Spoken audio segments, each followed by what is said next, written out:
এ মালিক, এভাবে মন খারাপ করে বসে আছো কেন? কি হয়েছে তোমার? কি আর হবে, এই ফালতু ফোন কিনে আমি টাকা পয়সা নষ্ট করে ফেলেছি।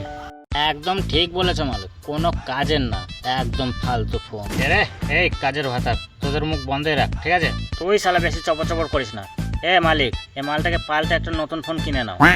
টাকা থাকলে কি আমি এখানে বসে থাকতাম? মালিক, এই মালটাকে বিক্রি করে দাও আর কিস্তিতে একটা ফোন নিয়ে নাও।